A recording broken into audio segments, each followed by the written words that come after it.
মুসলমান হইতে পারে না। তদ্রূপ ভাবে আপনারা যতক্ষণ পর্যন্ত আপনাদের সকল কুফরি আকীদা থেকে তওবা না করবেন, ততক্ষণ পর্যন্ত লা ইলাহা ইল্লাল্লাহ মুহাম্মাদুর রাসূলুল্লাহ বললেও আপনারা মুসলমান হবেন না। মুসলমান হওয়ার শর্ত কয়টা? সকল কুফরি আকীদা থেকে তওবা করতে হবে। সকল কুফরি আকীদা থেকে যদি তওবা করতে পারেন, তাহলে এই কালিমার মাধ্যমে আপনারা মুসলমান হইতে পারবেন। নতুবা এই কালিমা সারা জিন্দেগি পড়লেও আপনারা মুসলমান সাব্যস্ত হবেন না। সাধারণ কাদিয়ানি এটা জানে না। কত শত শত মানে অনেক কাদিয়ানিদের সাথে আমাদের দেখা সাক্ষাৎ হয়। তারা বলে আমরা তো কালিমার মধ্যে মোহাম্মদ দ্বারা আমরা মির্জা সাহেবকে উদ্দেশ্য নেই না, আমাদের মোহাম্মদ আর আল্লাহ রাসূল মানে আপনাদের মোহাম্মদ একই। কিন্তু তাদের বইয়ের মধ্যে, তাদের আকীদার বইয়ের মধ্যে তারা স্পষ্ট লিখে রেখেছে যে লা ইলাহা ইল্লাল্লাহ মির্জা মুহাম্মদ রাসূলুল্লাহ মোহাম্মদ দ্বারা মির্জা গোলাম আহমদ কাদিয়ানী উদ্দেশ্য। লা ইলাহা ইল্লাল্লাহ লা ইলাহা ইল্লাল্লাহ। আরেকটা পয়েন্ট আপনাদেরকে বলি, আমি ইনশাআল্লাহ আলোচনা শেষ করব। হুজুর কি রওনা দিয়েছেন? হুজুর কতক্ষণ আসবেন? হ্যাঁ ঠিক আছে, হ্যাঁ 5-7 মিনিটের মধ্যে আমি শেষ করে দিচ্ছি। আরেকটা বিষয় আপনাদেরকে বলতে চাই, লা ইলাহা ইল্লাল্লাহ লা ইলাহা ইল্লাল্লাহ লা ইলাহা ইল্লাল্লাহ। মির্জা গোলাম আহমদ কাদিয়ানী নিজেকে নবী দাবি করেছে, মির্জা নবী গোলাম আহমদ কাদিয়ানী নিজেকে রাসূল দাবি করেছে। আচ্ছা, কোন নবীকে যদি কেউ না মানে তাহলে মানুষ কাফের হয়ে যায় না? বলেন না, কাফের হয়ে যায় না? তো কাদিয়ানীদের আকীদা, যেহেতু মির্জা গোলাম আহমদ কাদিয়ানী তাদের নবী হিসেবে আসছে, যেহেতু মির্জা গোলাম আহমদ কাদিয়ানী তাদের রাসূল হিসেবে আসছে, সুতরাং যারা যারা মির্জা গোলাম আহমদ কাদিয়ানীকে মানবে না তারা সকলেই কাফের এবং বেঈমান। বলেন নাউযুবিল্লাহ। তারা বিশ্বের সকল মুসলমানকে একমাত্র মির্জা গোলাম আহমদ কাদিয়ানীকে না মানার কারণে তারা কাফের বলে। দেখেন, আমার একটা বই আছে, এই বইটার নাম তাসকিরা। এটা মির্জা গোলাম আহমদ কাদিয়ানীর উপরে শয়তানের পক্ষ থেকে যত ওহী আর ইলহাম আসছে এগুলো তারা একত্রিত করছে এখানে। এটা কাদিয়ানীদের কোরআন। হ্যাঁ দেখেন, এই বইয়ের টাইটেল পেজের মধ্যে আছে তাসকিরা ইয়ানি ওহিয়ে মুকাদ্দাস, পবিত্র ওহী। এটার মধ্যে নাকি মির্জা কাদিয়ানীর পবিত্র ওহী লেখা আছে। একটা পবিত্র ওহী শোনাই আপনাদেরকে, এরপর আমি আলোচনা যাচ্ছি। এই বইয়ের 50 নম্বর পৃষ্ঠায় মির্জা গোলাম আহমদ কাদিয়ানী বলে, एक दफा की हालत याद आई कि अंग्रेजी में अव्वल इल्हाम हुआ। एक बार इंग्रेजीতে ওহী আসছে। কোন ভাষায় ওহী আসছে? ইংরেজিতে ওহী আসছে। ইংরেজি ওহীর মাধ্যমে নাকি আল্লাহ মির্জা কাদিয়ানীকে বলেছে I love you, I love you, I am with you, I shall help you, I can what will do, yes I am happy. এটা 91 নম্বর আছে, লম্বা অনেক শোনানো যাবে আপনাদেরকে। 91 নম্বর পৃষ্ঠার মধ্যে আছে মির্জা কাদিয়ানীর উপরে একবার একটা ওহী আসছে। ওহীর শব্দ কি জানেন? পারাটুস ইয়া পালাতুস। এরপরে মির্জা কাদিয়ানী বলতেছে আসলে ওহী এত দ্রুত আসতেছিল যে কোন ভাষার ওহী, এই ওহীর ব্যাখ্যাকে আমি জিজ্ঞাসা করতে ভুলে গেছি। যাই হোক, এটা একটু মাঝখানে একটা চুটকি আপনাদেরকে বললাম। এই বইয়ের 519 নম্বর পৃষ্ঠায় मिर्जा गुलाम मोहम्मद कादियानी बोलते से खुदा ताला ने मेरे पर जाहिर किया कि हर एक शख्स जिसको मेरी दावत पहुंची है और उसने मुझे कबूल नहीं किया और मुसलमान नहीं, और अल्लाह আমাকে জানিয়েছেন যার কাছে আমার দাওয়াত পৌঁছলো, পৌঁছার পরে যদি আমার দাওয়াত সে গ্রহণ না করে সে মুসলমান না। তাহলে আমরা কি মির্জা কাদিয়ানীর দাওয়াত গ্রহণ করেছি? তাহলে কাদিয়ানীরা কি আমাদেরকে মুসলমান মনে করে?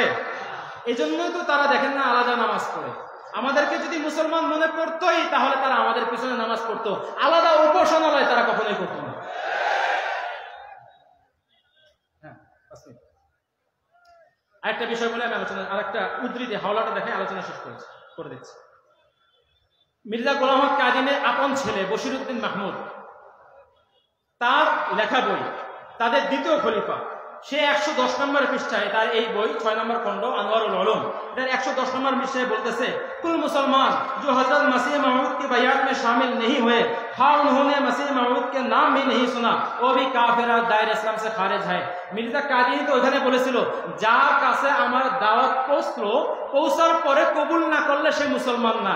আর তার ছেলে আরো এক ধাপ আগায়া বলে নাম শোনা শোনা লাগবে না, কেউ যদি মির্জা কাদিয়ানীর নাম নাও শোনে সেও কাফের। বলে নাউযুবিল্লাহ। তাহলে বিশ্বের সকল মুসলমানকে, এখন কি কেউ যদি আফ্রিকার জঙ্গলে বসবাস করে মির্জা কাদিয়ানীকে স্বপ্নেও দেখে নাই, কাদিয়ানীদের ফতোয়া মতো সেও কাফের। তাহলে বলে আমাদেরকে ওরা মুসলমান মনে করে। কিন্তু এখন সাধারণ মানুষকে বলে যে এই যে আমরাও মুসলমান, আপনারাও মুসলমান, মোল্লাদের কাম নাই, মোল্লারা খায় আমাদেরকে ওই যে মিলাদ পড়ায় আর আমাদেরকে কাফের বলে। আল্লাহ তাআলা আমাদেরকে এই ভয়াবহ কুফরি ফিতনা থেকে আমাদেরকে হেফাজত করেন। তা আমার আলোচনার মধ্যে শেষ পর্যন্ত চলে আসছে। এখন এই যে ভয়াবহ যে বিষয়টা আপনারা দেখলেন, এই বিষয়টা বিশেষ করে এই পঞ্চগড়ের লোকদের আপনাদের এই বিষয়গুলো জানা দরকার ছিল কিনা? তাদের কুফরি আকীদাগুলো এত ভয়াবহ, আপনি যদি আমাকে বলেন যে হুজুর 4 ঘন্টা লাগাতার আলোচনা করেন, আমি 4 ঘন্টা লাগাতার তাদের কুফরি আকীদাগুলো আপনাদেরকে আলোচনা করে শোনাতে পারবো। কিন্তু অত সময় আপনাদেরও নয়, আমাদেরও নয়। এই জন্য যে কথাগুলো আপনারা এতক্ষণ সময় শুনলেন, এই কথাগুলোর আলোকে এবার আমাকে একটা কথার উত্তর দেন তো। পৃথিবীর জঘন্যতম কাফেরদের যদি তালিকা করা হয়, মির্জা কাদির নাম কয় নম্বরে যাবে বলেন? এবার আমি আহমদিয়া ভাইদেরকে বলতে চাই, এই 1 নম্বর কাফেরের অনুসরণ করে আপনারা কখনো জান্নাতে যাওয়ার স্বপ্ন দেখতে পারেন না। এই জন্য আমি ভাই আপনাদেরকে এবার একটা হাত জোর করে বলতে চাই, আহমদিয়া ভাইদের প্রতি আমাদের একটা আবদার যে আমরা আপনাদের দুশমন নয়, আমরা আপনাদের বন্ধু, আমরা আপনাদের হিতাকাঙ্ক্ষী। আমরা চাই আপনারা আপনাদের ভুলগুলো বুঝতে পেরে ইসলামের ছায়াতলে চলে আসেন। আমরা আমাদের বুকে জড়িয়ে ধরবো আপনাদেরকে ইনশাআল্লাহ। আর দ্বিতীয় কথা হলো আমাদের সাধারণ মুসলমানদেরকে লক্ষ্য রেখে দেখেন ভাই, এই ভাইয়েরা এরা অবুঝ। এরা কি অবুঝ? তো অবুঝদেরকে বুঝাইতে হবে। কি বলেন? অবুঝদেরকে বুঝাইতে হবে, নাকি অন্য কোনো কিছু? কোনো মারামারি, হাঙ্গামা, কাটাকাটি এটা ইসলাম কখনো সমর্থন করে না। আমাদের কাজ হচ্ছে 2টা। কয়টা কাজ? 2টা। কয়টা কাজ? 1 নম্বর হচ্ছে তাদের হেদায়েতের জন্য আমরা দোয়া করবো, পারবো না ইনশাআল্লাহ? সকলে নামাজ পড়ে তাদের হেদায়েতের জন্য দোয়া করতে পারবো না ইনশাআল্লাহ? 2 নম্বর কাজ হচ্ছে আমাদেরকে দাওয়াত দিতে হবে। দাওয়াত দিয়ে বুঝাইতে হবে, তাদেরকে ধরে ধরে আমাদের উলামায়ে কেরামের কাছে নিয়ে আসতে হবে। তারা দলিলের আলোকে তাদেরকে বুঝাবেন। ইনশাআল্লাহ মানুষ নিজেদের বিবেককে কখনো ধোঁকা দিতে পারে না। আজকে না হোক, কালকে না হোক, পরশু না হোক, 1 মাস পরে হলে ইনশাআল্লাহ তার বিবেকের ডাকে সে সাড়া দিয়া সে ইনশাআল্লাহ তাদের জামাতকে থুতু মেরে সে ইসলামের গণ্ডির মধ্যে চলে আসবে ইনশাআল্লাহ। এই জন্য আমরা পারবো তো ইনশাআল্লাহ? কোনো হাঙ্গামা নাই, কোনো কাটাকাটি নাই। আমরা তাদের জন্য, তারা আমাদের অবুঝ ভাই, তাদেরকে বুঝাইতে হবে, তাদের জন্য দোয়া করতে হবে। আর আমাদের মুসলমান ভাইয়েরা সচেতন থাকতে হবে যাতে করে তারা দাওয়াত দিয়ে, তাদের গুরুরা দাওয়াত দিয়ে নতুন করে কোনো মানুষকে কাটিয়ে নিয়ে বানাতে না পারে। আল্লাহ তাআলা আমাদেরকে বোঝার এবং আমল করার তৌফিক দান করেন। ওয়া আখিরু দাওয়ানা আলহামদুলিল্লাহি রাব্বিল আলামিন। আলহামদুলিল্লাহ, আমরা এতক্ষণ পর্যন্ত আলোচনা শুনছিলাম বাংলাদেশের গবেষণামূলক উচ্চতর শিক্ষা প্রতিষ্ঠান মাদ্রাসাতুল দাওয়া ইসলামিয়া ঢাকার সম্মানিত উস্তাদ হযরতুল আল্লাহ হযরত মাওলানা সাহিদুল ইসলাম সাহেব দামাত বরকাতুহুল জবান থেকে হযরত আমাদের সামনে কাদিয়ানীদের কুফরিয়াতগুলো আলোচনা করেছেন। আল্লাহ পাক আমাদের সকলকে কাদিয়ানীদের সকল ফিতনা থেকে বেঁচে থাকার তৌফিক দান করুন, আমিন। আলহামদুলিল্লাহ, সম্মানিত উপস্থিতি, আমাদের আল্লামা মামুনুল হক সাহেব হুজুর 2-1 মিনিটের মধ্যে হয়তো চলে আসবেন ইনশাআল্লাহ। সবাই বলে আলহামদুলিল্লাহ। আসলে অনেকের একটা আবদার আছে, সেই আবদারটা আপনাদের কাছে একটু প্রকাশ করতে চাচ্ছি। অনেকে মেসেজ দিচ্ছে বারবার, অনেকে আমাদেরকে জানিয়েছেন আপনারা এরকম একটা মহতী প্রোগ্রামে আপনারা অনেকে শরীর হতে চেয়েছেন। আমাদেরকে অনেকে বলেছেন যে 5 থেকে 10 টাকা আপনারা এই মাহফিলে আপনারা সহযোগিতা করতে চেয়েছেন, সুযোগ পাচ্ছেন না, আমাদের কোনো লোক নাই। যার কারণে এটা সুযোগের জন্য আমরা কিছু ব্যাগ ছেড়ে দিচ্ছি। আমরা সর্বোচ্চ 3-4 মিনিটে যা যতটুকু দেওয়ার সুযোগ হয় আপনারা সেই ব্যাগের মধ্যে দিয়ে দেবেন ইনশাআল্লাহ। আমাদের ব্যাগ যাচ্ছে এবং কিছু স্বেচ্ছাসেবক ভাই যদি থেকে থাকে আমাদের ব্যাগগুলো দ্রুত ছাড়ে দেন, ব্যাগ দ্রুত ছাড়ে দেন। আপনারা সবাই যে যতটুকু সম্ভব, যেহেতু আল্লাহ মামুনুল হক শুরু চলে আসতেছেন, উনি আসার আগে আমরা এটা কমপ্লিট করে ফেলবো ইনশাআল্লাহ। কেউ উঠবেন না, মেহরবানি করে কেউ উঠবেন না, ব্যাগ পিছন থেকে ছাড়া হচ্ছে দ্রুত। আমাদের যারা স্বেচ্ছাসেবক ভাই রয়েছেন প্লিজ দ্রুত আপনারা ঢুকে পড়েন। কারো উপর জুলুম নাই, অনেকে দিতে চেয়েছেন বিধায় আমাদের মুরব্বীরা এই সিদ্ধান্ত গ্রহণ করেছে ইনশাআল্লাহ। যা যতটুকু সামর্থ্য হয় আপনার বরকতান শরীর হবে ইনশাআল্লাহ। ভাই উঠবেন না, কেউ উঠবেন না।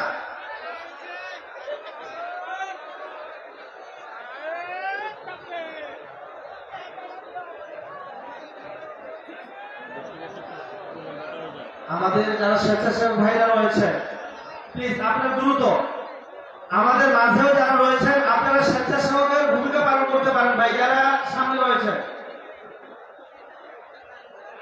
ভাই আপনারা চান কি চান না যে আমাদের মাহফিলটা সুষ্ঠুভাবে পরিচালনা হোক, চান কি চান না?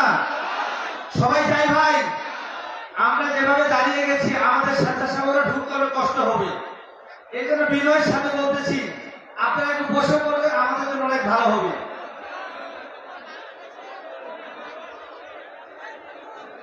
আপনাদেরকে বিনয়ের সাথে অনুরোধ করছি, আপনারা বসে পড়লে হয়তো আমাদের মাহফিল ইন্তেজামিয়া কমিটির জন্য অনেক সুবিধা হবে ইনশাআল্লাহ।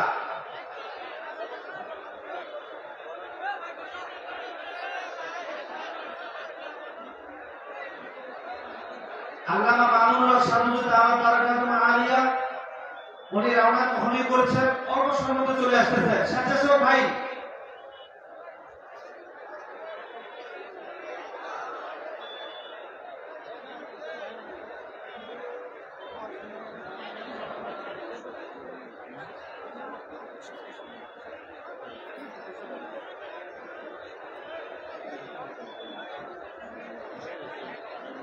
ভাই আপনারা কি ঘুমায় পড়ছেন?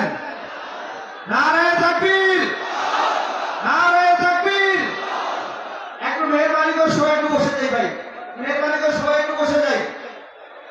আমাদের যারা স্বেচ্ছাসেবক আছেন, আমাদের মহিলা প্যানেল 4টা করা হয়েছে। আমাদের মা বোনরাও যদি আমাদের এই মহতি মাহফিলের মধ্যে শরীক হতে চান, আপনাদের সেখানেও আপনারা নিজেরাই এক জায়গায় উত্তোলন করে সেটা আপনারা স্টেজে পাঠিয়ে দিতে পারেন ইনশাআল্লাহ।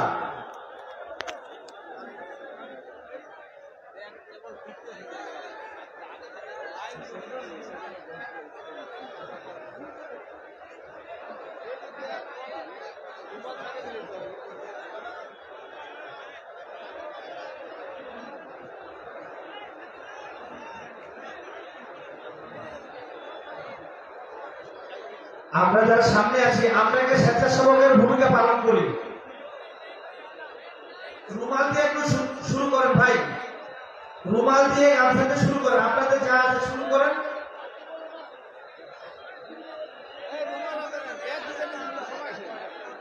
আল্লাহ মামুনুল্লাহ শামসুল চলে আসেন ইতিমধ্যে। ভাই প্লিজ আমরা সবাই বসে পড়ি।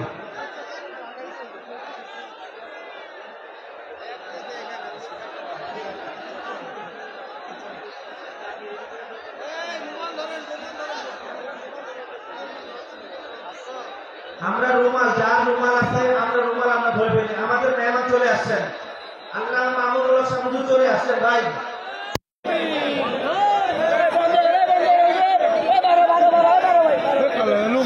ভাই আমরা কেউ বিশৃঙ্খলা না করি, সুন্দরভাবে আমরা বসে যাই। এই পর্যায়ে আপনাদের সামনে ইসলামী সঙ্গীত পরিবেশন করবেন মাওলানা সাঈদ আহমদ। মাওলানা সাঈদ আহমদ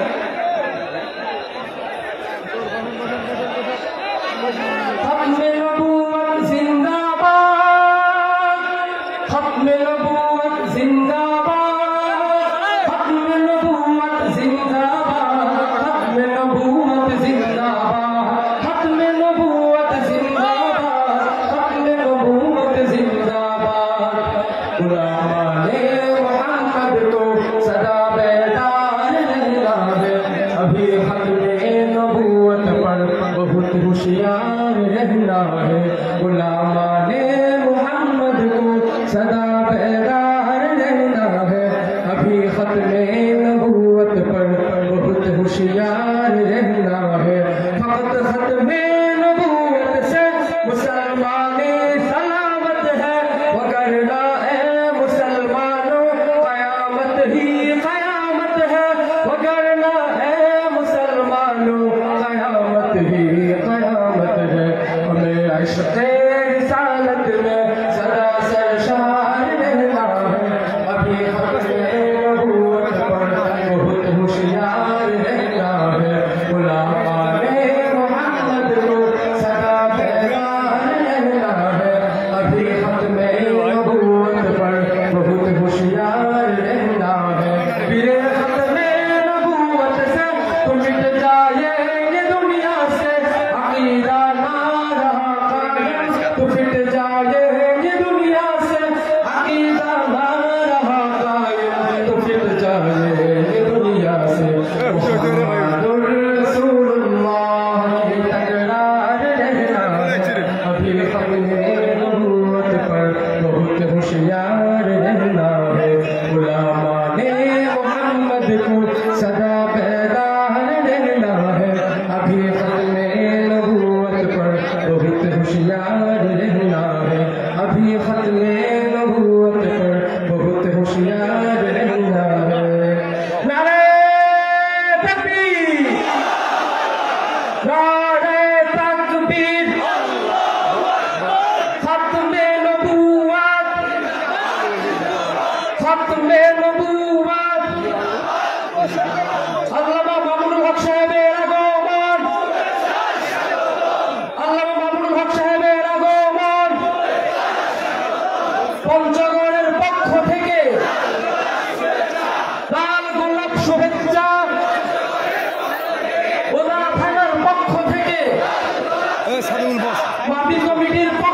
আমাদের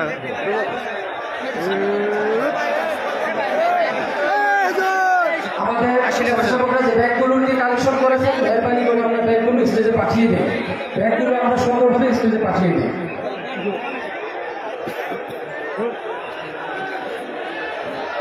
নারায়ে তাকবীর, নারায়ে তাকবীর। মামুনুল হক সাহেবের আগমন, শুভেচ্ছার স্বাগতম। পঞ্চগড়ের পক্ষ থেকে লাল গোলাপ শুভেচ্ছা। আল্লামা মামুনুল হক, আল্লামা মামুনুল হক, আল্লামা মামুনুল হক, খতমে নবুওয়াত, খতমে নবুওয়াত। মামুনুল হক সাহেবের আগমন। আহলান সাহলান, আহলান সাহলান। পঞ্চগড়ের পক্ষ থেকে, ফুলতলার পক্ষ থেকে নারায়ে তাকবীর।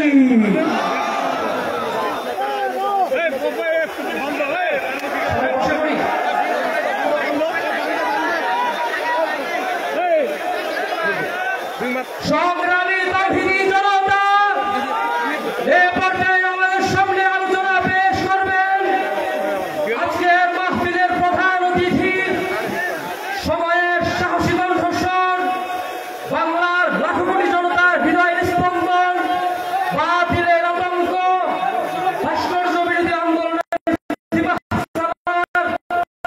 ফেসিবাদ সরকার বারবার কারা নির্যাতিত মজলুম আলেমে দ্বীন শেখুল হাদিস ইবনে শেখুল হাদিস আল্লামা মামুনুল হক হাফিজাহুল্লাহ। আলোচনা পেশ করছেন শেখুল হাদিস ইবনে শেখুল হাদিস আল্লামা মামুনুল হক হাফিজাহুল্লাহ, শেখুল হাদিস জামিয়া রহমানিয়া আরাবিয়া মোহাম্মদপুর ঢাকা। আমি হযরতকে তার আলোচনা পেশ করার জন্য বিনয়ের সাথে অনুরোধ করছি।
السلام عليكم ورحمة الله. إن الحمد لله نحمده ونستعينه ونستغفره ونؤمن به ونتوكل عليه ونشهد أن لا إله إلا الله وحده لا شريك له ونشهد أن سيدنا ومولانا محمدا عبده ورسوله صلى الله تعالى عليه وعلى آله ونفعنا وإياكم بالآل محمد كما صليت على إبراهيم وعلى آل إبراهيم إنك حميد مجيد اللهم بارك على محمد وعلى آل محمد كما باركت على إبراهيم وعلى آل إبراهيم إنك حميد مجيد محترم হযরত সদর জলসা উপস্থিত হযরত উলামায়ে কেরাম সম্মানিত আমার বয়োজ্যেষ্ঠ মুরব্বী সাহেবান সমবেত ইসলাম প্রিয় কোরআন প্রেমিক নবী প্রেমিক তাওহীদি মুসলমান ভাই ও বন্ধুগণ পর্দার অন্তরালে অবস্থানরত আমার সম্মানিত মা ও বোনেরা আজকে আপনাদের বাংলাদেশের একেবারে এক সীমান্ত অঞ্চল পঞ্চগড় জেলার ফুলতলা বেংহারি ইউনিয়নে আজকে এই একেবারে প্রত্যন্ত অঞ্চলে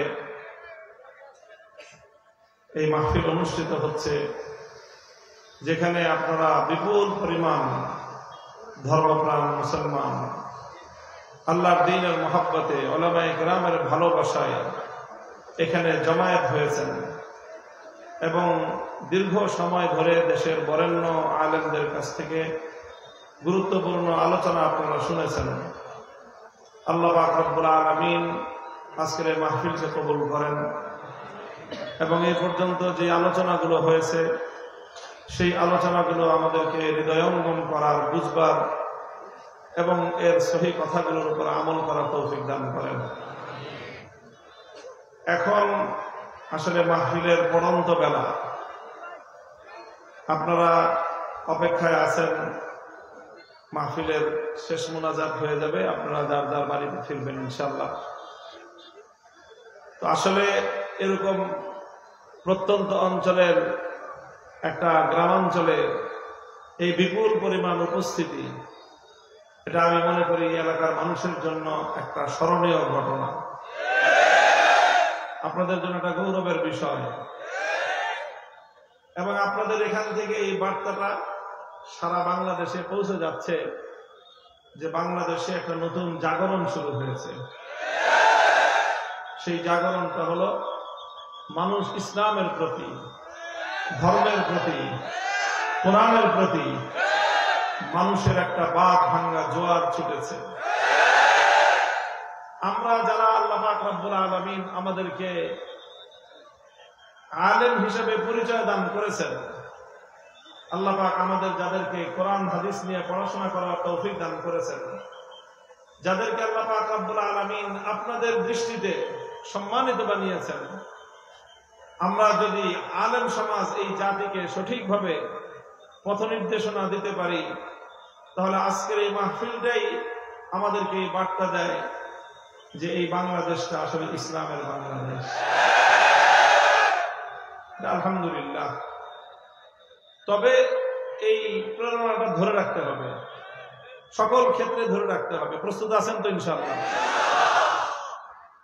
দেখেন, আমাদের পূর্বপুরুষ যারা, আমাদের দুই পুরুষ আগে, আমার দাদা, আপনার দাদা অথবা আপনার দাদার বাবা, তাদের ইতিহাস যদি আপনারা পড়েন, তাহলে তারা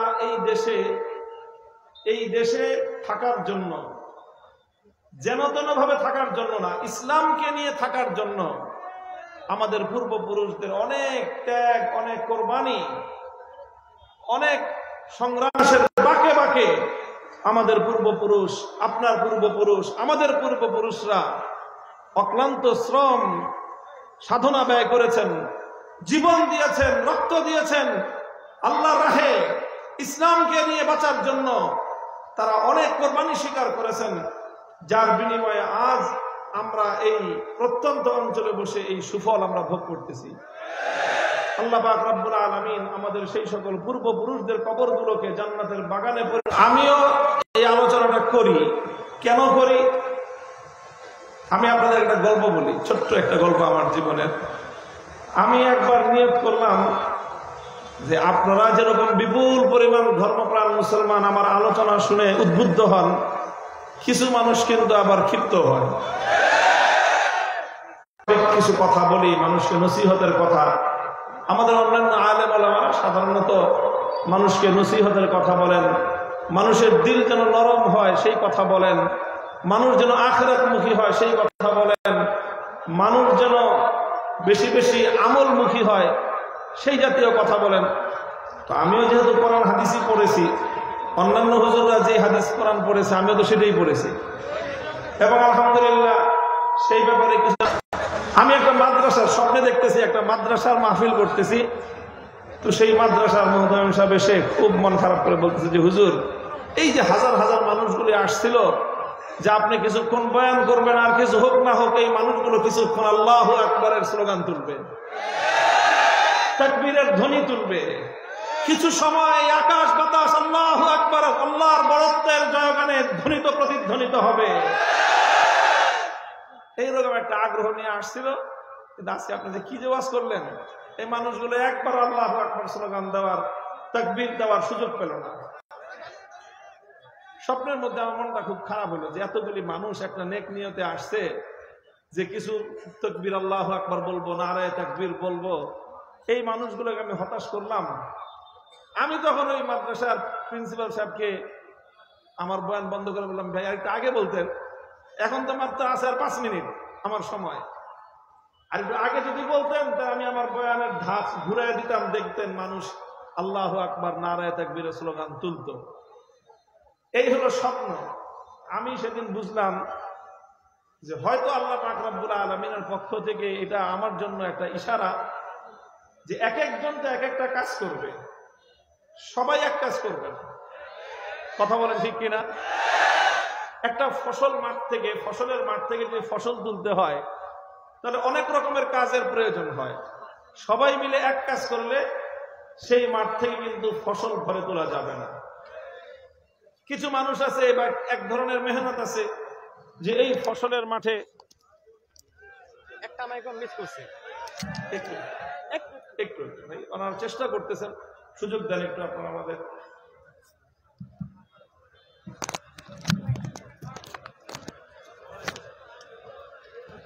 মানে একটা যে স্ট্যান্ড ধরেছে, একটা আমার মিস্টেক হয়ে গেছে, এক পাশে যাচ্ছেন।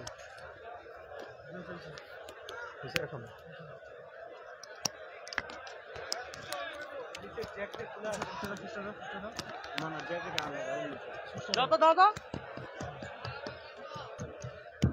সবগুলো পেয়েছি আলহামদুলিল্লাহ।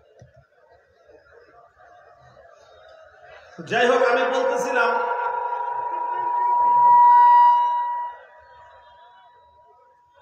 আমি বলতেছিলাম যে একটা ফসলের মাঠ থেকে ফসল ঘরে তুলতে হলে অনেক রকম কাজের প্রয়োজন হয়। কথা ঠিক কিনা? কিছু মানুষ আছে তাদের ট্রাক্টর আছে, তারা ক্ষেতের পর ক্ষেত, মাঠের পর মাঠ, বিলের পর বিল, তারা শুধু কি করে? হাল চাষ করে। এরপরে আবার সেখানে হাল চাষ করার পরে সেখানে রোয়া লাগাইতে হয়। রোয়াই তো বলবেন আপনারা নাকি? তো কিছু মানুষ আছে যারা এই রোয়ার ব্যবসা করে। এরপরে রোয়া লাগাইলেই কি ধান হয়ে যায়? এরপরে কিছু মানুষ আছে সারের ব্যবসা করে, তারা সার বিক্রি করে, সার কিনে এনে মাছের ফসলের মধ্যে সার প্রয়োগ করতে হয়। শুধু রোয়া লাগায় সার দিলেই ফসল হয়ে যায়, সেচের পানি দিতে হয় না? কি বলেন? কিছু মানুষ আছে সেচের পানি দেওয়ার ব্যবসা করে, তাদের মাধ্যমে পুরা মাঠের ফসলের মাঠে সেচের পানি সিঞ্চন হয়। কিছু মানুষ আছে কামলা দিয়ে তারা ক্ষেত নিড়ায় দেয়। এই সব কাজ শেষ হওয়ার পরে একটু ভাই একটু আপনারা একটু শান্ত হন, একটু ওনারা চেষ্টা করতেছে।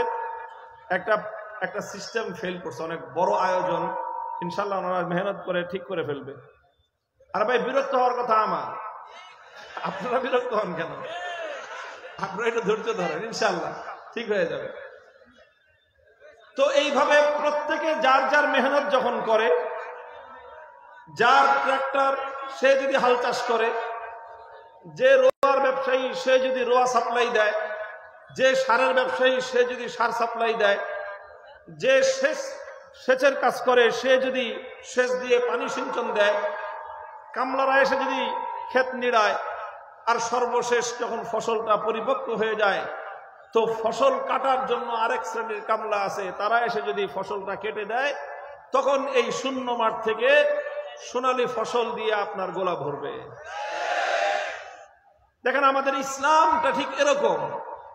ইসলামের বহুমুখী খিদমত, বহুমুখী কার্যক্রম আছে। আমাদের মধ্যে কিছু ভাই আছেন যারা মানুষের হৃদয়কে নরম করে দেন, বিগলিত করে দেন, কান্না মাখা কণ্ঠে তারা মানুষকে হাতে পায়ে ধরে তারা মানুষকে আল্লাহমুখী করার চেষ্টা করেন, পরকালের স্মরণ করায় দেওয়ার চেষ্টা করেন। কিছু মানুষ আছেন তারা শুধুমাত্র মানুষের জায়েজ না জায়েজ, কোন আমল করা যাবে কোন আমল করা যাবে না, কোনটা সুন্নত কোনটা বিদআত, এই জাতীয় আলোচনা করেন। আর কিছু মানুষ তো এমন থাকতেই হয় যে এই যে মুসলিম জনতা, মুসলমানদের মধ্যে যে ইমানি জজবা, মুসলমানদের মধ্যে যে সুপ্ত প্রতিভা, ইমানের যে ঘুমন্ত জজবা, এটা যদি জাগ্রত না থাকে, মুমিনের হৃদয়ের মধ্যে ইমানি জজবা যদি জাগ্রত না হয়, তরুণ এবং যুবকদের হৃদয়ের মধ্যে যদি আল্লাহর দ্বীনের জন্য অকাতরে জীবন দেওয়ার মতো তাদের মধ্যে সেই চেতনার মশাল যদি প্রজ্বলিত না হয়, তাহলে ইসলামের দুশমনরা এই ইসলামকে আল্লাহর জমিন থেকে এমন ভাবে উপড়ে ফেলবে যেরকম একটা ছোট্ট গাছকে গরু ছাগল উপড়ে ফেলে, সেই গরু ছাগলরা যেমন একটা ছোট্ট গাছের চারাকে ধ্বংস করে দেয়, ইসলামের দুশমনরা ইসলামকে এভাবে ধ্বংস করে ফেলতে। এই জন্য আমরা হাতে হাত রেখে কাজ করি। আর আমরা যখন হাতে হাত রাখি তখন এই হাতে হাত রাখার মধ্য দিয়ে একটা শক্তি তৈরি হয়। সেই শক্তির পিছনে আল্লাহ আরেকটা শক্তি আল্লাহ পাক যুক্ত করে দেন, ইয়াদুল্লাহি আলাল জামাআহ। মুসলমানরা যখন এভাবে পরস্পর তারা ছোটখাটো বিভেদ ভুলে গিয়ে ঈমানের গুরুত্বপূর্ণ মৌলিক প্রশ্নে যখন তারা ঐক্যবদ্ধ হয়, যেমন আমরা দেখেছি আমাদের নিকট অতীতে আমাদের স্কুল থেকে ছেলেমেয়েরা বের হয়ে আসলো, আমাদের কলেজগুলো থেকে ছেলেরা বের হয়ে আসলো, পাবলিক ইউনিভার্সিটি, প্রাইভেট ইউনিভার্সিটি, কারো স্বার্থ আছে কারো কোনো স্বার্থ নাই, তার ব্যক্তিগত কোনো স্বার্থ ছিল না। প্রাইভেট ইউনিভার্সিটির ছেলেরা তারা এই সমস্ত চাকরি বাকরি তাদের কোনো ধান্দা নাই, তারা চাকরি পায়ও না, চাকরি করেও না, তাদের অন্য কিছু। কিন্তু তারা যখন দেখলো আমার ভাই তাকে শহীদ করা হয়েছে, আমার ভাইয়ের বুকে বুলেটের আঘাতে ঝাঁঝরা করে দেওয়া হয়েছে, তখন ভাইয়ের প্রেমে, ভাইয়ের ভালোবাসায়, ভ্রাতৃত্বের টানে ওই সকল প্রাইভেট ইউনিভার্সিটির ভাইয়েরা রাস্তায় নেমে আসলো। আলিয়া মাদ্রাসা থেকে আমার ভাইয়েরা আসলো, সন্তানরা নামলো মাঠে। আমাদের কওমি মাদ্রাসার ছেলেরা তারা তো শুরুর থেকে সরকারি চাকরির কোটাই নেই, তাদের 1% চাকরি নাই। তারা কেন নামলো? তারা নামলো একটা জিনিসই, এভাবে আমার চোখের সামনে আমার ভাইয়ের লাশ বুলেট বিদ্ধ হয়ে পড়ে থাকবে, আমার চোখের সামনে আমাদের সন্তানরা এভাবে রাস্তায় লাশের সারি নিয়ে পড়ে থাকবে, আমার সোনার বাংলাটা এভাবে শ্মশানে পরিণত হয়ে থাকবে। এই জুলুম, এই অন্যায়, এই অত্যাচার দেখে নীরবে বরদাস্ত করা যায় না। হাতে হাত রেখে রাজপথে নামলো, আল্লাহর জমিনে বিপ্লব সাধিত হলো।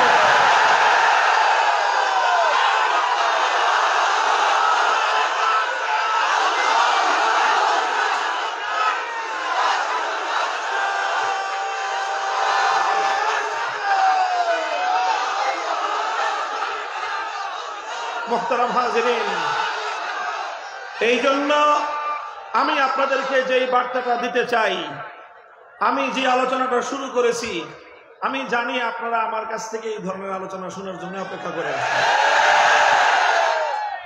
এখন এত মানুষ, আপনাদের এই নিয়তটা নেক নিয়ত, আপনাদের এখানে দুনিয়ার কোনো স্বার্থ নাই।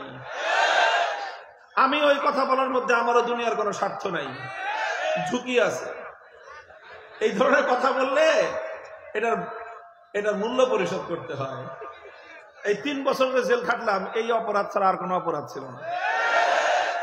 মূল্য পরিশোধ করতে হয় জেনেও আমরা বলি, কারণ এজন্যই বলি যে আমি বিশ্বাস করি আমাদের পূর্বপুরুষদের রক্ত, ঘাম আর অশ্রু ইনশাআল্লাহ একদিন রং আসবে, আল্লাহর জমিন ইসলামের বিপ্লব হবে, ইসলামের বিপ্লব হবে ইনশাআল্লাহ।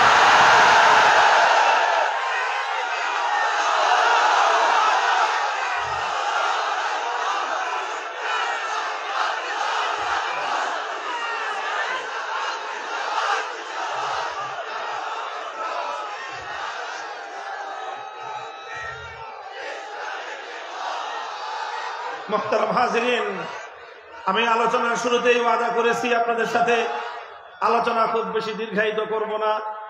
আপনাদেরকে কিছু কথা বললাম, আবারও শেষ দিকে কিছু কথা বলবো, এরকম আপনাদের বাকি শক্তি এবং এনার্জিটুকু একটু সঞ্চয় করে রাখেন। মধ্যখানে আমি অন্য আরেকটা কথা বলি আপনাদের কাছে। আজকে আমাদের যেই এখানকার যে মাহফিলের যে বিষয়বস্তু, যে আলোচ্য বিষয়, যে উদ্দেশ্যকে সামনে রেখে আমরা এখানে একত্রিত হয়েছি, সত্য কথা বলতে কি আসলে আমার পক্ষে বর্তমান যেই ধরনের ব্যস্ততা, এরকম একটা অজপাড়া গায়ে এই সময়টায় আসাটা সহজ ছিল না। একজন মুমিনের জন্য তার দুনিয়া এবং আখিরাত, তার দিন দুনিয়া, তার সব কিছু আপনি এক পাল্লায় রাখেন, আরেক পাল্লায় শুধুমাত্র ঈমানকে রাখেন। বলেন তো কোন পাল্লার ওজন এবং মূল্য বেশি হবে? ঈমানের পাল্লার ওজন বেশি হয়ে যাবে, মূল্য বেশি হবে। কত বেশি হবে তুলনা করা অসম্ভব নয়। এমনকি আমি এটাও বলবো, যদি এক পাল্লায় খোদার জান্নাত রাখেন আর আল্লাহ পাকের 8টা জান্নাত আরেক পাল্লায় রাখেন, ঈমানের দাম 8টা জান্নাতের চেয়েও বেশি হবে। আমি অনেক সময় বলি যে আমরা অনেক সময় হতাশ হই, আক্ষেপ করি যে আমি গরিব মানুষ, আমি দরিদ্র মানুষ, আল্লাহ অমুকরে এত কিছু দিয়েছে, অমুককে সম্পদশালী বানিয়েছে, অমুককে ক্ষমতাবান বানিয়েছে, অমুককে সুদর্শন বানিয়েছে, আর আমাকে কিছুই দেয়নি। আমি একেবারে না টাকা পয়সা আছে, না ক্ষমতা আছে, না আমার সৌন্দর্য আছে, তেমন কিছুই নাই। এই সব চিন্তা করে আমরা অনেক সময় হীনমন্যতায় ভুগি। আমি বলি, হে মুমিন, তুমি যদি সচ্চা ইমানদার হয়ে থাকো, তোমার হৃদয়ে যদি সত্যিকার ঈমান থেকে থাকে, আল্লাহর নামের 1000 বার যদি আমি শপথ করি, তাহলে আমি শপথ করার ক্ষেত্রে এতটুকু ভুল হবে না যে তোমার হৃদয়ে যে ঈমান আছে, খোদার কসম तमाम পৃথিবীর সমস্ত সম্পদ 1000 লক্ষ কোটি বার বিক্রি করলেও তোমার হৃদয়ের ঈমানের সমপরিমাণ মূল্য হবে না। এই জন্য ঈমান, আমি সারা দেশে এই কথা মানুষকে বলি যে ঈমানের ব্যাপারে আমাদের সজাগ থাকা উচিত, ঈমানের ব্যাপারে সচেতন হওয়া উচিত। সজাগ এবং সচেতন কেন হওয়া উচিত? কারণ অনেক সময় দেখা যায় যে আমরা ঈমানের ব্যাপারে গাফেল হওয়ার কারণে, ঈমানের ব্যাপারে আমাদের গাফলতির কারণে আমরা অনেক অল্প মূল্যেই ঈমানকে বিক্রি করে দেই। ভাই, ড্রোন ক্যামেরাগুলো একটু বন্ধ করে রাখেন, মানুষের দৃষ্টি অন্যদিকে নিবদ্ধ হয়। কি বললাম? যে অনেক সময় অনেক মানুষ ঈমানের মূল্য বুঝতে না পেরে বড় সস্তা দামে ঈমান বিক্রি করে দেয়। অনেক সময় 10 বান্ডিল টিনের বিনিময়ে একটা মানুষ ঈমান বিক্রি করে দেয় খ্রিস্টান মিশনারিদের কাছে। সে মনে করে 10 বান্ডিল টিন দিয়ে তো একটা ঘর হবে, ঈমান দিয়ে কি হবে? অনেক সময় মানুষ একটা লুঙ্গি আর একটা শাড়ির বিনিময়ে ঈমান বিক্রি করে দেয়, মনে করে যে লুঙ্গি কয়দিন পরা যাবে, শাড়ি দিয়ে কয়দিন চলবে, ঈমান দিয়ে কি হবে? অনেক সময় মানুষ 2 কৌটা ডানো দুধের বিনিময়ে ঈমানটা বিক্রি করে দেয়। অনেক সময় মানুষ দুনিয়ার সামান্য স্বার্থের বিনিময়ে ঈমানকে বিক্রি করে দেয়। দুনিয়ার সামান্য টাকা পয়সা, সুযোগ সুবিধা, দুনিয়ার কিছু চাকরি বাকরি, দুনিয়ার কিছু আয়েশ আরাম, এই সমস্তের বিনিময়ে যারা ঈমান পাওয়ার পরেও ঈমান হারা হয়ে যায়, আল্লাহর কসম খেয়ে বলি এই পৃথিবীতে তাদের চেয়ে হতভাগা আর কেউ নাই, হতভাগা কেউ নাই। হে ঈমানদার, তুমি নিজেকে সৌভাগ্যবান মনে করো, তুমি নিজেকে গর্বিত মনে করো, তুমি নিজেকে পৃথিবীর সবচেয়ে সম্পদশালী মনে করতে পারো। তোমার বাড়িতে বিশাল আলিশান অট্টালিকা না থাকতে পারে, তোমার ব্যাংক ব্যালেন্সে কোটি টাকার অ্যামাউন্ট না থাকতে পারে, তোমার কাছে বিশাল সরকারি বেসরকারি চাকরির ধনভাণ্ডার তোমার কাছে না থাকতে পারে, আল্লাহর কসম তোমার কাছে যে ঈমান আছে সেই ঈমানের মূল্য পরিশোধ করবার ক্ষমতা পৃথিবীর কোন শক্তির নাই। মুহতারাম হাজিরিন, ঈমানের মূল্যটা একদিন বুঝে আসবে, একটা দিন বুঝে আসবে। হাদিসগুলোর মধ্যে বর্ণিত হয়, ইয়াদখুলু আহলুল জান্নাতিল জান্নাতা ওয়া ইয়াদখুলু আহলুন নারিন নার। আল্লাহ পাক রব্বুল আলামিন যখন আখিরাতে কিয়ামতের দিন সিদ্ধান্ত দিবেন, বিচার করবেন, বিচার করে মানুষ দুই ভাগে ভাগ হবে, ফারিকুন ফিল জান্নাতি ওয়া ফারিকুন ফিস সাঈদ। এক দল যাবে আল্লাহর জান্নাতে, আর এক দল যাবে আল্লাহর জাহান্নামে, দোজখে জ্বলবে। জান্নাতে যারা গেল তো গেলই, যারা একবার জান্নাতে গেছে তো গেছে। যারা জাহান্নামে গেল তাদের মধ্যে আবার দুইটা শ্রেণী হবে। যারা দোজখে গেল তাদের মধ্যে কয় ভাগ? জোরে বলেন কয় ভাগ? তাদের মধ্যে দুই ভাগ হবে। এক ভাগ হলো আল্লাহ পাক রব্বুল আলামিন যাদেরকে নানা গুনাহের কারণে, বদ আমলের কারণে, নানা ধরনের গুনাহের আমলের কারণে আল্লাহ পাক যাদেরকে জাহান্নাম দিয়েছেন, এদের এক একজনের জন্য এক একটা সাজার মেয়াদ থাকবে, পানিশমেন্টের মেয়াদ। কারো জন্য 20 বছর, কারো জন্য 50 বছর, কারো জন্য 100 বছর, কারো জন্য 1000 বছর, কারো জন্য 1 লক্ষ বছর। যেভাবেই হোক, যার যেই পরিমাণ অপরাধ, যার যেই পরিমাণ গুনাহ, সে সেই পরিমাণ গুনাহের সাজা ভোগ করবে। আল্লাহ পাক অনেককে আবার সাজা রেয়াত দিবেন। রেয়াত বুঝেন না? 50 বছরেরটা আল্লাহ পাক কমায় দিবেন, যে যা তোর জন্য হাফ কনসেশন, অর্ধেকটা খাইটা তারপরে তুই মুক্ত। আল্লাহ পাক এটা করবেন। করতে করতে এইভাবে সমস্ত যাদের অন্তরের মধ্যে ঈমান ছিল, আল্লাহ পাক রব্বুল আলামিন পর্যায়ক্রমে যার যার সাজা খাটা হিসেবে তাদেরকে আল্লাহ পাক জাহান্নাম থেকে মুক্ত করে আনবেন। মুক্ত করতে করতে করতে করতে এমন একটা মানুষকে আল্লাহ পাক রব্বুল আলামিন মুক্ত করবেন বিভিন্ন ভাবে। নবীরা, আম্বিয়ায়ে কেরাম সুপারিশ করবেন। আল্লাহ পাক আম্বিয়াদেরকে বলবেন যে দেখেন কাদের হৃদয়ে ঈমান আছে, ঈমানদারদেরকে আপনি বের করে নিয়ে আসেন। ফেরেশতাদেরকে আল্লাহ বলবেন যে যাও আমার বান্দাদের মধ্যে, জাহান্নামের মধ্যে যাদের হৃদয়ে দেখবা, মান কানা ফি কলবিহি মিসকালু হাববাতিন মিন খারদালিন মিন ঈমান, যার হৃদয়ে সরিষার দানা পরিমাণ ঈমান পাইবা, ওকেও জাহান্নাম থেকে বের করে আনো। এমন অনেক মানুষ বের করবে। বের করার পরে ফেরেশতাদেরকে আল্লাহ জিজ্ঞাসা করবেন, আর কোন ঈমানদার নাই জাহান্নামের মধ্যে? ফেরেশতারা বলবে যে না আল্লাহ, আর কোন ঈমানদার নাই। এরপরে আল্লাহ পাক রব্বুল আলামিন বলবেন যে না, জাহান্নামের মধ্যে এখনো এমন মানুষ আছে যার হৃদয়ের মধ্যে ঈমান এত সূক্ষ্ম, এত ক্ষুদ্র যে কোন নবী এটা খবর পায় নাই, কোন ফেরেশতা সেটা জানতো না, একমাত্র আলিমুল গায়ব আমি আল্লাহ জানতাম। আল্লাহ কুদরতের মাধ্যমে সর্বশেষ বের করবেন, এমন অবস্থায় বের করে আনবেন যারা আগুনে ফুটতে ফুটতে কয়লার মতো হয়ে গেছে, দেখতে কালো কিছু দেখা যায়। আল্লাহ রাব্বুল আলামিন তাদেরকে জান্নাত থেকে বের করে বেহেশতের দরজার পাশ দিয়ে একটা নহর বাহির হবে, যেটাকে বলা হয় নাহরুল হায়াত। আল্লাহ পাক ওদেরকে নাহরুল হায়াতের মধ্যে গোসল করাবেন, একটা ডুব দেওয়াবেন।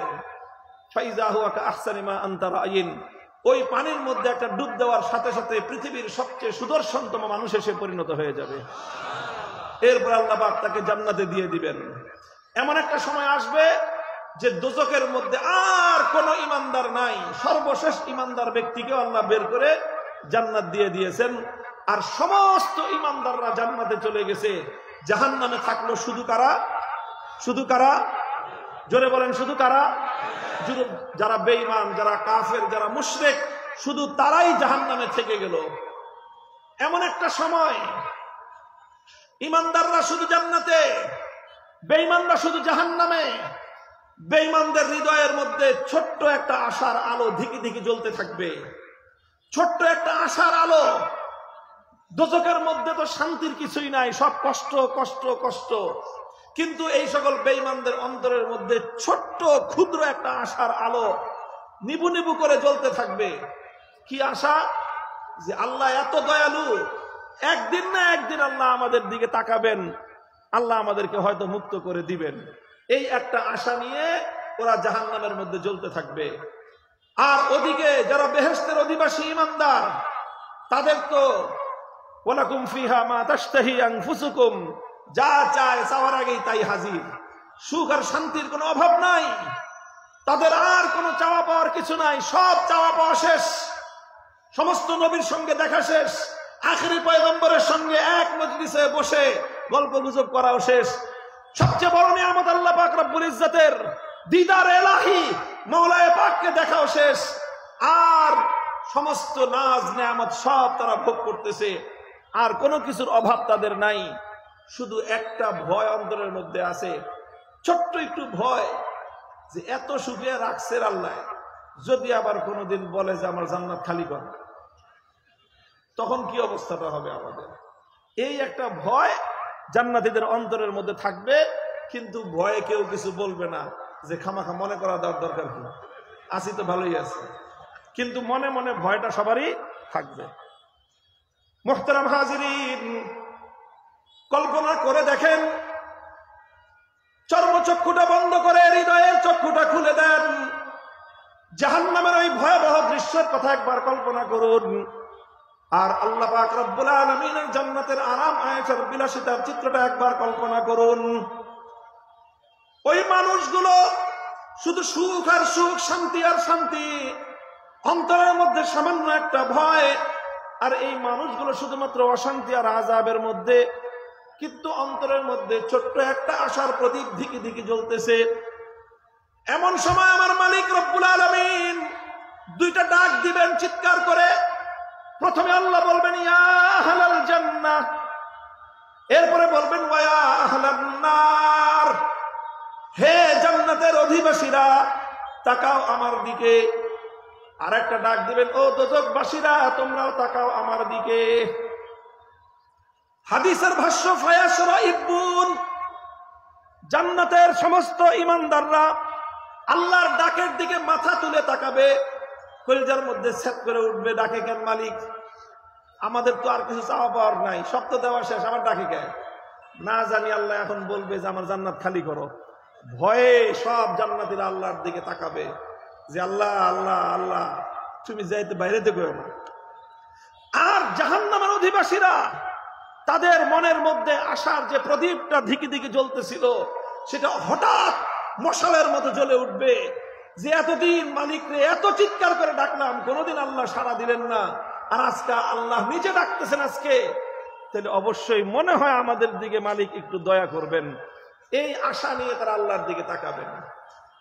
যখন জান্নাত এবং জাহান্নামের উভয় অংশ, উভয় দল আল্লাহর দিকে তাকালো, আল্লাহ পাক রব্বুল আলামিন তাদেরকে বলবেন তোমরা আরাফের দিকে তাকাও।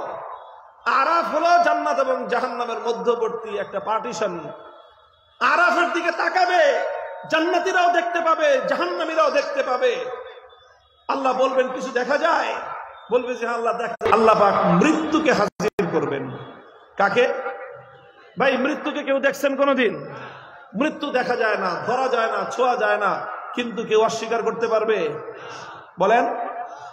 কিয়ামতের দিন সেই কঠিন সময়ে জান্নাত থেকে প্রত্যেকটা জান্নাতবাসী, প্রত্যেকটা দোজখবাসী সেই দিন মৃত্যুকে তার একটা আকৃতিতে দেখবে, সেটা হলো একটা ভেড়ার আকৃতিতে দেখবে। আল্লাহ বলবেন যে এটার নাম হলো মৃত্যু। এটা দেখতে ভেড়ার মতো দেখা যায়, কিন্তু এটা আসল ভেড়া নয়, এটা হলো মৌত। সিংহায় ফুৎকার করবেন, সিংহায় ফুৎকারে তাম পৃথিবী লন্ডভন্ড হয়ে যাবে, সমস্ত মানুষ ধ্বংসপ্রাপ্ত হয়ে যাবে, মহাপ্রলয় ঘটে যাবে, আসমান ভেঙে পড়বে, পাহাড়গুলো বালুর মতো, তুলার মতো উঠতে থাকবে। সব মানুষ ইসরাফিল আলাইহিস সালাতু ওয়াস সালামের সিংহার এই মহাপ্রলয়ঙ্কারী আওয়াজে সব মৃত্যুবরণ করবে, মৃত্যুর কোলে ঢলে পড়বে। দুজন ফেরেশতা সর্বশেষ অবশিষ্ট থাকবেন, মালাকুল মউত আর ইসরাফিল আলাইহিস সালাম। আল্লাহ পাক রব্বুল আলামিন মালাকুল মউতকে জিজ্ঞাসা করবেন, মালাকুল মউত কে কে আছে? আল্লাহ আপনি তো আছেন, আর আমি আর ইসরাফিল ভাই আমরা দুইজনে আছি। আল্লাহ মালাকুল মউতকে বলবেন ইসরাফিলের জান কবজ করো। ইসরাফিল আলাইহিস সালাতু ওয়াস সালাম যার এক চিৎকারে, এক ফুৎকারে মহাপ্রলয় সংগঠিত হয়ে গেল, সেই মহা শক্তিশালী ফেরেশতা ইসরাফিল আলাইহিস সালাতু ওয়াস সালামের জান ও মালাকুল মউত কবজ করবেন। এরপরে আল্লাহ পাক জিজ্ঞাসা করবেন, মালাকুল মউত কে আছে? আর মহাবিশ্বের মধ্যে আর কোন প্রাণের স্পন্দন নাই। আমার আল্লাহর সামনে মহাবিশ্বের মধ্যে একটা মাত্র প্রাণের স্পন্দন তখন অবশিষ্ট, তিনি হলেন মালাকুল মউত। তিনি ভয়ে কম্পিত থাকবেন। আল্লাহ পাক রব্বুল আলামিনের শানে যুল জালাল এমন একটা ভয়াবহ অবস্থা নিয়ে থাকবে, মালাকুল মউত আল্লাহর সামনে ভয়ে জড়সড় হয়ে থাকবেন। বলবেন বিনয়ের সাথে, আল্লাহ শুধু আমি আপনার বান্দা, মালাকুল মউত আছি, আর তো কেউ নাই। আল্লাহ পাক রব্বুল আলামিন বলবেন, আমি তো মৃত্যুকে এমন ভাবে সৃষ্টি করেছি যে কুল্লু নাফসিন যায়কাতুল মাউত, মহাশূন্যতা। আমার আল্লাহ পাক রব্বুল আলামিন তার সকল রাজত্বের গর্ব নিয়ে, গৌরব নিয়ে আল্লাহ পাক চিৎকার করে আওয়াজ দিবেন, লিমানিল মুলকুল ইয়াউম, লিমানিল মুলকুল ইয়াউম। হে দুনিয়ার ফেরাউন, কারুন, হামান, সাদ্দাদ, দুনিয়ার বড় বড় রাজা বাদশারা যারা দৌর্দণ্ড প্রতাপশালী রাজত্ব করেছো পৃথিবীতে, তোমরা লিল্লাহিল ওয়াহিদুল কাহ্হার, লিল্লাহিল ওয়াহিদুল কাহ্হার। হে দুনিয়ার মুসলমান, হাতগুলো মুষ্টিবদ্ধ করে হৃদয়ের গহীন থেকে ঈমানি জজবায় শানিত হয়ে চিৎকার করে বলো, রাজত্ব একমাত্র কার, ক্ষমতা একমাত্র কার, বড়ত্ব একমাত্র কার? বলেন, বড়ত্ব একমাত্র কার? আল্লাহর সামনে যারা বড়ত্ব ফলাতে আসবে, যে আল্লাহর সামনে বড়ত্ব ফলাতে আসবে, ইমানদারদের দায়িত্ব আর কর্তব্য হলো, সে যত বড় শক্তিমান হোক না কেন, ওর মাথা পায়ের নিচে বিস্ফোরণ দাও।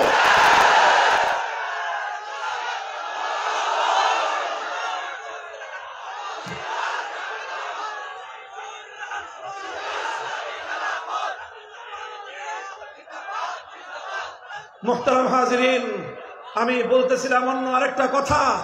আল্লাহ পাক রব্বুল আলামিন বলবেন, এরপরে জান্নাত এবং জাহান্নাম সব তো শেষ। আল্লাহ বলবেন, এটা সেই মৃত্যু। তাকিয়ে দেখো জান্নাত আর জাহান্নামের মধ্যখানে যে ভেড়ার আকৃতিতে একটা ছোট্ট প্রাণী, এটা মৃত্যু। এটা সাধারণ কোন প্রাণী নয়, এটা সেই মৃত্যু যে মৃত্যু জিব্রাইলকেও ছাড়ে নাই। এটা সেই মৃত্যু যে মৃত্যু আমার আল্লাহ পাক রব্বুল আলামিনের হাবিবে কিবরিয়া মুহাম্মদ আরবি সাল্লাল্লাহু আলাইহি ওয়াসাল্লামকেও ছাড়ে নাই।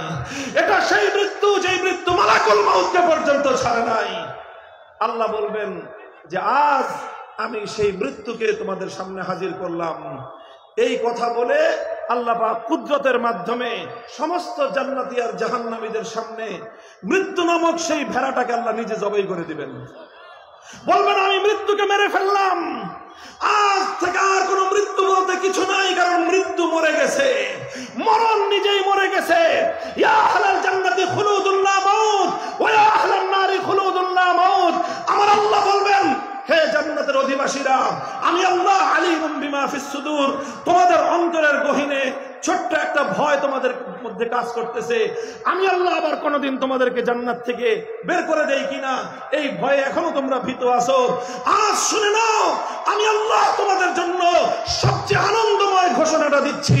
এই যে তোমরা জান্নাতে ঢুকেছো, বেহেশতে ঢুকেছো, অনন্তকাল এই বেহেশতে থাকবে, আর কোনোদিন তোমাদেরকে বেহেশত থেকে বের হওয়া লাগবে না।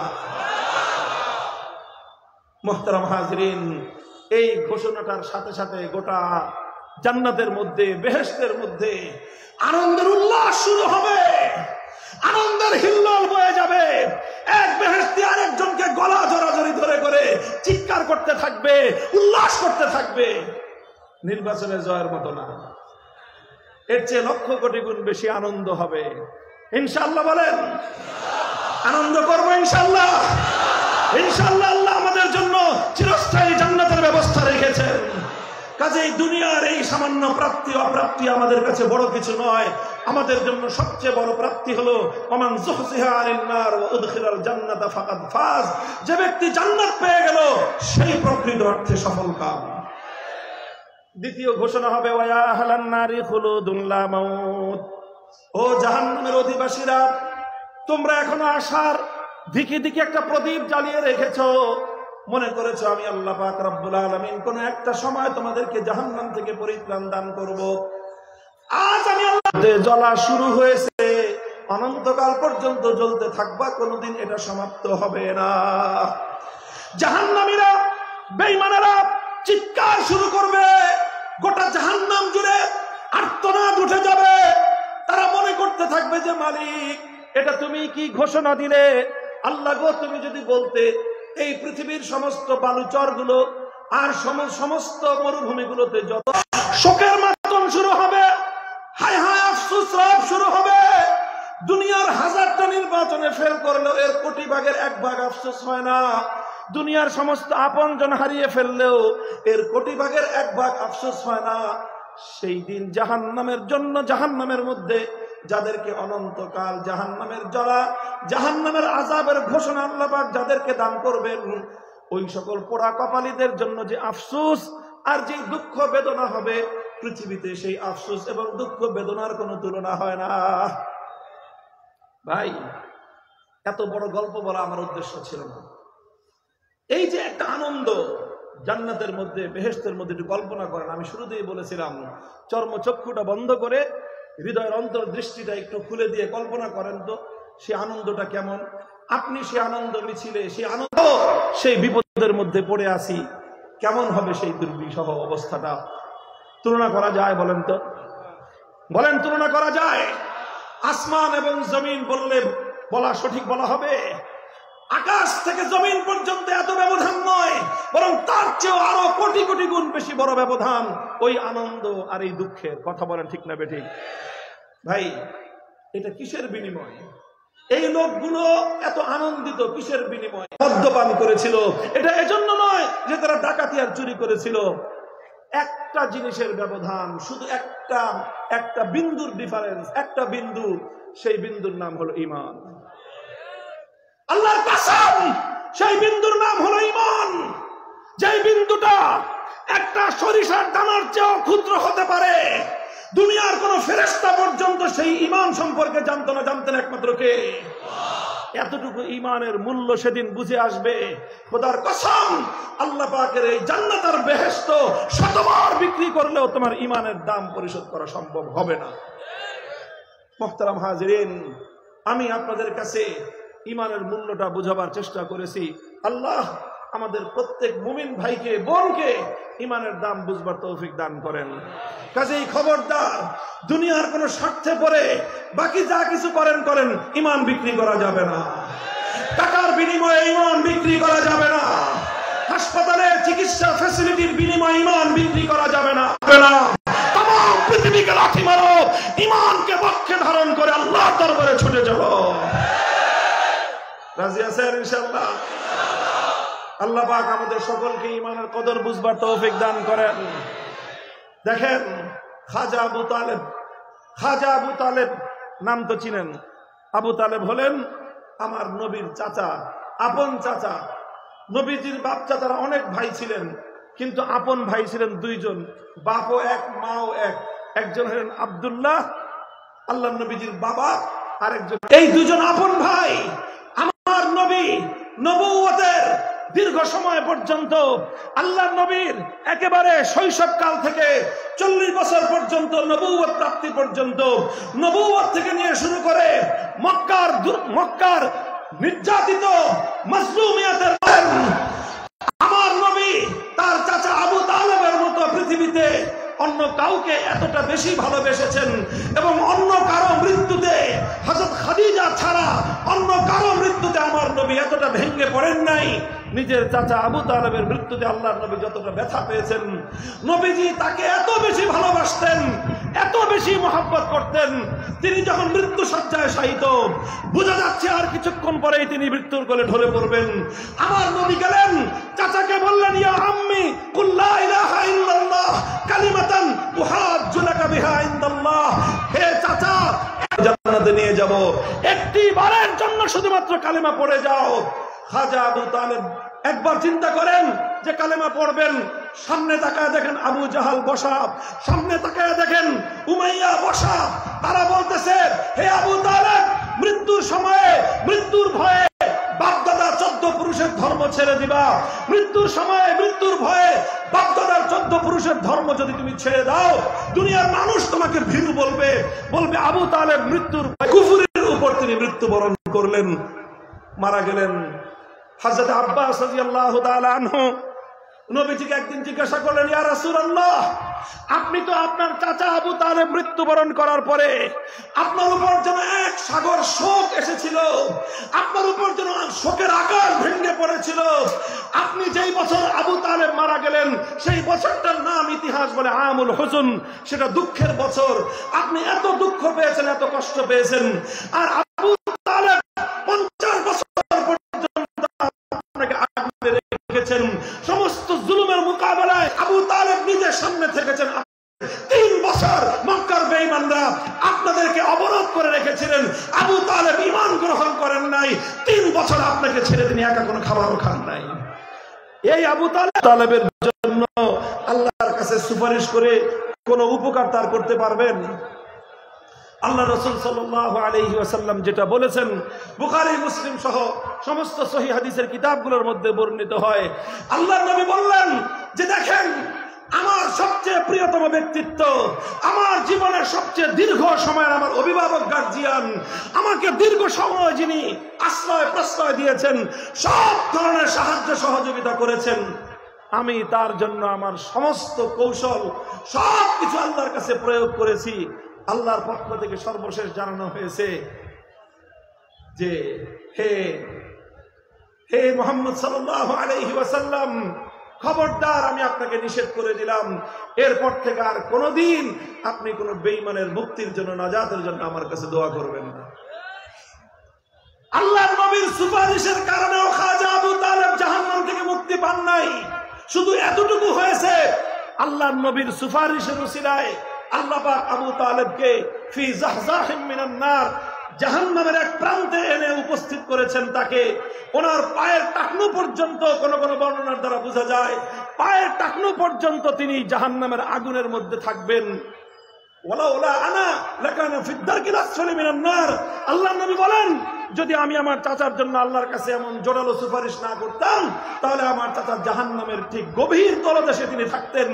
আমার কারণে আল্লাহ পাক আমার চাচাকে জাহান্নামের এক প্রান্তে দিয়েছেন, পায়ের তলা পর্যন্ত তার আগুনের মধ্যে আছে। কিন্তু পায়ের তলা পর্যন্ত আগুন থাকলে কি হবে? এটা দুনিয়ার কোনো আগুন না তোরে ভাই, এটা জাহান্নামের আগুন। জাহান্নামের আগুন। ইন্না আহওয়ালা আহলিন নারি আযাবান ইয়াউমাল কিয়ামাতি মান লাহু নালান আও শিরাকান মিন নার ইয়াগলি মিনহুমা দিমাগুহু কামা ইয়াগলিল মিরজাল। ওনার পায়ের তলার নিচে জাহান্নামের আগুনের উত্তাপে সারা শরীর তো শরীর, মাথার তালুর মধ্যে মগজ টকবক টকবক করতে থাকবে। মুহতারাম হাজিরিন, খাজা আবু তালেব আমার নবীর এত প্রিয়তম হওয়া সত্ত্বেও জাহান্নাম থেকে মুক্তির কোনো ব্যবস্থা নাই, অনন্তকাল জাহান্নামের আগুনে জ্বলতে হবে। কারণ কি? ঈমান নাই। বলেন কারণ কি? ঈমান নাই। আমি জানি না আমাদের এই আলোচনা আমাদের ওই সমস্ত ভাইয়েরাও হয়তো শুনতেছেন, যারা নিজেরা রিসালাতের উপর, খতমে নবুয়তের উপর ঈমানকে আপনারা নিজ হাতে ধ্বংস করে দিয়েছেন। নিজ হাতে নিজেদের ঈমানকে ধ্বংস করে দিয়ে আপনারা অনন্তকালের জাহান্নামের আগুনের দিকে ধাবিত হচ্ছেন। এতটুকু ভয় আপনাদের হৃদয়ে জন্মে না, এতটুকু নিজের বিষয়টা আপনারা চিন্তা করার সময় পান না, যে আপনারা এক এক কদম সামনের দিকে অগ্রসর হচ্ছেন, চিরস্থায়ী জাহান্নামের আগুনের দিকে আপনারা অগ্রসর হচ্ছেন। কথা বলেন ঠিক না বেঠিক? এটা শুধু আমাদের বক্তব্য নয়, সারা পৃথিবীতে মুসলমানদের মধ্যে যত স্কুল অফ থট আছে, যত মাযহাব আছে, যত মাসলাক আছে, হানাফি বলেন, শাফিঈ বলেন, মালিকি বলেন, হাম্বলি বলেন, সালাফি বলেন, আহলে হাদিস বলেন, সুন্নি বলেন, বেরলভী বলেন, দেওবন্দি বলেন, ওয়াহাবি বলেন, যা কিছু নামে দুনিয়াতে আছে, তারা সকলেই এই ব্যাপারে একমত। আহমদিয়া মুসলিম সম্প্রদায় নামে যে সকল কাদিয়ানীরা গোলাম আহমদ কাদিয়ানকে বিশ্বাস করে, চিরস্থায়ী জাহান্নামী। ভাই একটু ভাবেন, আরে ধর্মই যদি পালন করবেন, এমন ধর্ম পালন করুন যে ধর্ম আপনাকে জাহান্নাম থেকে মুক্তি দিবে। আপনি কেন এমন ধর্ম পালন করবেন করবেন, যেই ধর্ম পালন করবেন, দুনিয়াতে ধর্ম পালন করলেন, আখিরাতে চিরস্থায়ী জাহান্নামের আগুনে জ্বলতে হবে, এমন ধর্ম পালন করার চেয়ে না করাই ভালো। কথা বলেন ঠিক না বেঠিক?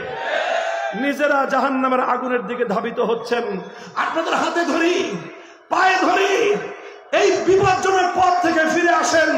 যদি আপনাদের কোনো সন্দেহ থাকে, কোনো সংশয় থাকে, কাদিয়ানী ধর্ম নিয়ে, আহমদিয়া মুসলিম জামাত নামক এই ধর্মের কুফরি নিয়ে যদি কোনো সংশয় সন্দেহ থাকে, আসেন আমাদের কাছে। একদিন নয়, 2 দিন নয়, 1 মাস নয়, 2 মাস নয়, বছরের পর বছর আমরা আপনাকে সময় দেব। তবু আমরা চাই আমার এক ভাই জাহান্নামের আগুন থেকে মুক্তি পাক। আমাদের এখানে, আমাদের ঢাকার শহরে ভালো ভালো পরিবারের ছেলেরা এখানে এসে পড়ে আছে। এক একজন ঢাকার শহরের, তারা খুব আরাম আয়েশের সাথে থাকার তাদের ব্যবস্থা, মাসকে মাস তারা এখানে পড়ে আছে। কোনো স্বার্থে নয় ভাই, কোনো স্বার্থে নয়, একটাই স্বার্থ, আল্লাহর নবীর একটা উম্মতকে যদি জাহান্নাম থেকে ফিরিয়ে আনা যায়। হে আমার কাদিয়ানী ভাইরা, আমরা তোমাদের কাছে শান্তির পয়গাম পৌঁছে দিয়ে যাই, ঈমানের পয়গাম পৌঁছে দিয়ে যাই।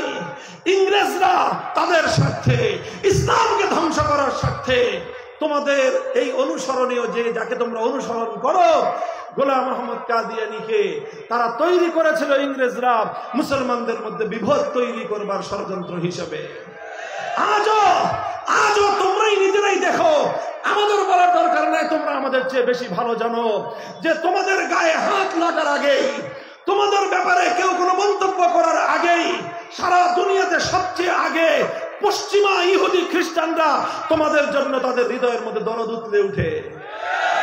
অথচ ফিলিস্তিনের মুসলমানদের জন্য ওদের দরদ নাই। আমার ফিলিস্তিনের মুসলমানরা, তাদেরকে কেটে টুকরো টুকরো করা হয়, আমেরিকান এবং ব্রিটিশ তাদের মধ্যে, তাদের হৃদয়ের মধ্যে তাদের জন্য দরদ নাই। আমার মায়ানমারে মুসলমানদেরকে, মুসলমান মায়ের গর্ভ চিরে সেখান থেকে সদ্যপ্রসূত সন্তান বের করে মায়ের সামনে সন্তানকে কেটে টুকরো টুকরো করে নির্মমভাবে হত্যা করা হয়। সেই হত্যাকাণ্ডের বিরুদ্ধে আন্তর্জাতিক বিশ্বের তেমন আওয়াজ পাওয়া যায় না কাদিয়ানীদের ব্যাপারে যতটা তারা সরব হয়ে যায়। একটু তো বিবেক দিয়ে বুঝো, কেন তাদের তোমাদের ব্যাপারে এতটা স্বার্থ? একটাই স্বার্থ, কাদিয়ানী ধর্মের মাধ্যমে মুসলমানদেরকে বিভ্রান্ত করা যায়। বুঝায় বললাম, শোনা গো বাবা গো বলে বলে বুঝাইলাম,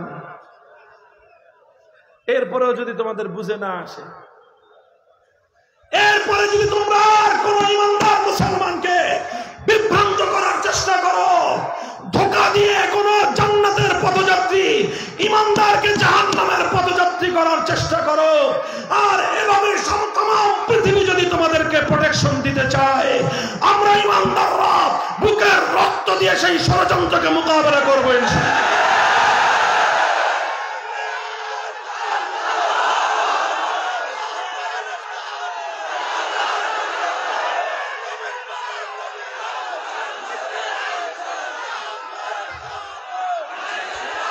এই খতমে নবুয়তের সিংহাসন, খতমে নবুয়তের সিংহাসন, সর্বশেষ নবুয়তের সিংহাসন, এটা আল্লাহ পাক রব্বুল আলামিন আমার আখেরি নবী মুহাম্মদুর রাসূলুল্লাহ সাল্লাল্লাহু আলাইহি ওয়াসাল্লামের জন্য আল্লাহ পাক এটাকে নির্ধারিত করে রেখেছেন।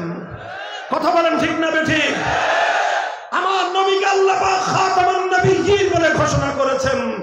আমার নবীর ইন্তেকালের পরে আমার নবীর খতমে নবুয়তের সিংহাসন নিয়ে কেউ যদি টানা হেঁচড়া করে, সে আমাদের ইমানদারদের কলিজা নিয়ে টান দিল। তোমরা আমাদের কলিজা ছিঁড়ে খাও, আমরা ততটা ক্ষিপ্ত হব না। তোমরা আমাদের শরীর থেকে আমাদের প্রাণ বিচ্ছিন্ন করো, ততটা ক্ষিপ্ত হব না। আমাদের দেহ থেকে কল্লা আলাদা করে দাও, ততটা ক্ষিপ্ত আমরা হই না। যখন দেখি আমার সোনার মদিনার পয়গম্বরে আরবীর ইজ্জতের উপর আমার নবীর সবচেয়ে বড় সম্মানের জায়গা খতমে নবুয়তের সিংহাসন নিয়ে কেউ টানাটানি করছে, আমরা মনে করি তারা আমার জানের দুশমন। কাজেই বুঝাইলাম, শুনাইলাম, এই পথ তোমরা পরিহার করো। কাদিয়ানী ভাইরা, তোমরা আমাদের ভাই, বাবা আদমের সন্তান, মা হাওয়ার সন্তান, তোমাদের গায়ের রক্ত লাল, আমাদের গায়ের রক্ত লাল। আমরা তোমাদেরকে রেখে জান্নাতে যেতে চাই না, একসাথেই জান্নাতে যেতে চাই। আপনাদের এই ফুলতলা বেংহারি ইউনিয়ন এখানে যারা আছেন সমস্ত ইমানদাররা আমরা একসাথে জান্নাতে যেতে চাই। তোমরা আসো, ভুল পথ থেকে ফিরে আসো। আমরা তোমাদের জন্য, তোমাদেরকে বোঝানোর জন্য যা যা প্রয়োজন সব কিছু আল্লাহর কোরআন এবং নবীর হাদিস থেকে তোমাদের সামনে উপস্থাপন করার জন্য রাত দিন 24 ঘন্টা ইনশাআল্লাহ আমরা প্রস্তুত। আমাদের কাছে আসতে হবে না, তোমরা আমাদেরকে সংবাদ দিও, তোমাদের দুয়ারে আমরা হাজির হয়ে যাব ইনশাআল্লাহ। কথা বলেন ঠিক না বেঠিক? আগামী 15ই নভেম্বর এগুলো আমাদের মিষ্টি মিষ্টি কথা, মিষ্টি মিষ্টি কথাও বলি। মিষ্টি মিষ্টি কথা বলতে বলতে বলতে বলতে যখন আমাদের ধৈর্যের বাঁধ ভেঙে যায় তখন আর আমরা কে সামনে আছে এগুলো চিন্তা করার সময় পাই না। কোন সরকার, না আওয়ামী লীগ, না বিএনপি, না ইন্টারিম, এগুলি হিসাব করার সময় আমাদের থাকে না। আমরা 15ই নভেম্বর ঢাকার সোহরাওয়ার্দী উদ্যানে খতমে নবুয়ত মহাসমাবেশের ডাক দেওয়া হয়েছে। আমরা চাই আমার নবীর খতমে নবুয়তের ইজ্জত, খতমে নবুয়তের শান আল্লাহর এই জমিনে সর্বোচ্চ মর্যাদায় অভিষিক্ত থাকুক। কথা বলেন ঠিক না বেঠিক? ইনশাআল্লাহ আমরা শপথ নিয়েছি, আমাদের এই জমিন, আমাদের এই মাটি, আমাদের পূর্বপুরুষদের ঘাম, অশ্রু, রক্তের বিনিময়ে কেনা মাটি, এর চূড়ান্ত গন্তব্য দিল্লি নয়, মস্কো নয়, ওয়াশিংটন নয়, পিকিং নয়, এই মাটির ইলেকশন হবে সোনার মদিনার সাথে।